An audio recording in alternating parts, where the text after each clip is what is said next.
پاکستان میں سال 2023 بھی عدالتی ہلچل کا سال رہا۔ سیاسی افراتفری کے بعد گرفتاریاں، فوجی عدالتیں، سپریم کورٹ اصلاحات بل، توشہ خانہ اور نیب ترامیم سے لے کر عام انتخابات کی حتمی تاریخ کے اعلان میں عدالتوں کا اہم کردار رہا۔ عدالتوں سے نیب ترامیم، توشہ خانہ، عام انتخابات اور ملٹری کورٹس سمیت کئی اہم فیصلے آئے۔ کچھ سیاسی رہنماؤں کی گرفتاریاں ہوئیں جبکہ کچھ عدالتوں سے بری ہوئے۔ رواں برس پاکستان کی عدالتی تاریخ میں پہلی بار لائیو سماعت بھی کی گئی۔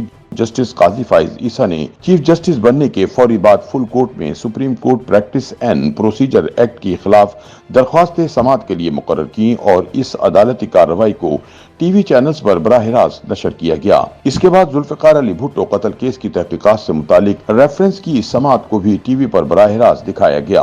اسلام آباد ہائی کورٹ کے جسٹس شوکت عزیز صدیقی کی سپریم جوڈیشل کونسل سے بطور جج برطرفی کے خلاف درخواست کی بھی لائیو کوریج نشر کی گئی۔ عام انتخابات سے متعلق ریٹرننگ افسران اور ڈسٹرکٹ ریٹرننگ افسران کی تعیناتی پر لاہور ہائی کورٹ کا فیصلہ کالعدم اور الیکشن کمیشن کو الیکشن کا شیڈول جاری کرنے کی کارروائی بھی براہ راست نشر کی گئی۔ 17 ستمبر کو پریکٹس اینڈ پروسیجر ایکٹ کے خلاف دائر درخواستوں کی سماعت کے لیے فل کورٹ بینچ تشکیل دیا گیا۔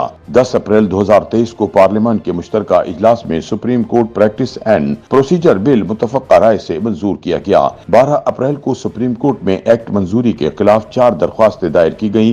سپریم کورٹ نے تمام درخواستیں مسترد کرتے ہوئے 11 اکتوبر کو پارلیمنٹ کی بالادستی تسلیم کرتے ہوئے پریکٹس اینڈ پروسیجر ایکٹ کو قانونی قرار دے دیا۔ ماسٹر آف رول کا تصور ختم کرتے ہوئے بینچ کی تشکیل، مقدمات مؤخر کرنے اور از خود نوٹس کا صرف چیف جسٹس کا اختیار 3 رکنی ججز کمیٹی کو منتقل کر دیا گیا۔ سپریم کورٹ میں چیف جسٹس پاکستان کی سربراہی میں 90 روز میں عام انتخابات کرانے کے کیس میں سپریم کورٹ کے حکم پر الیکشن کمیشن نے 2 نومبر کو عام انتخابات کی تاریخ کا اعلان کیا اور ملک میں قومی انتخابات کے لیے 8 فروری 2024 کی تاریخ طے پائی۔ الیکشن کمیشن نے صدر عارف الوی سے مشاورت کے بعد 8 فروری 2024 کو ملک میں عام انتخابات کرانے کا نوٹیفیکیشن جمع کرایا۔ چیف جسٹس نے ریمارکس دیے، انتخابات کی تاریخ نہ دینے سے پورا ملک بے چینی کا شکار ہوا۔ میں زندہ رہا تو انشاءاللہ 8 فروری کو ہر صورت قومی اور صوبائی اسمبلیوں کے انتخابات ہوں گے۔ عدالت نے 90 دن میں الیکشن کرانے کی درخواستیں نپٹا دیں۔ بعد ازاں لاہور ہائی کورٹ نے ریٹرننگ افسران کے معاملے پر سٹے آرڈر جاری کیا تو اسے سپریم کورٹ میں چیلنج کیا گیا، جس کے بعد 15 دسمبر کو سپریم کورٹ کے حکم پر الیکشن کمیشن نے انتخابی شیڈول بھی جاری کیا۔ نیب ترمیمی ایکٹ کے خلاف عمران خان نے سپریم کورٹ سے رجوع کیا تھا۔ سپریم کورٹ نے 15 ستمبر کو درخواست منظور کرتے ہوئے فیصلہ دیا۔ عدالت نے کہا، نیب ختم کیے گئے ریفرنسز 7 دن کے اندر احتساب عدالتوں کو واپس بھجوائے۔ 10 میں سے 9 ترامیم کالعدم قرار دے دی گئیں۔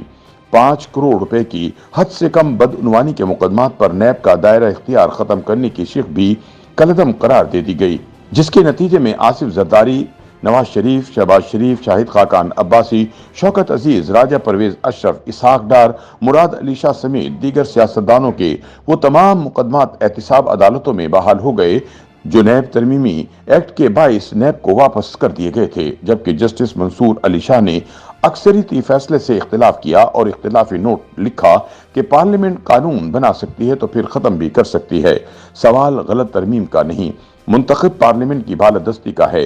ججز اور فوجی افسران کے خلاف محکمانہ کارروائی کے بعد نیب قانون کے تحت بھی ایکشن ہونا چاہیے۔ عدلیہ قانون سازی کا اس وقت جائزہ لے سکتی ہے جب وہ بنیادی انسانی حقوق سے متصادم ہو۔ جسٹس اعجاز الاحسن کی سربراہی میں سپریم کورٹ کے 5 رکنی بینچ نے 23 اکتوبر کو فوجی عدالتوں میں سویلین کا ٹرائل کالعدم قرار دے دیا۔ فیصلے میں کہا کہ عام شہریوں کے تمام کیسز ملٹری کورٹ سے سول عدالتوں میں بھیجے جائیں۔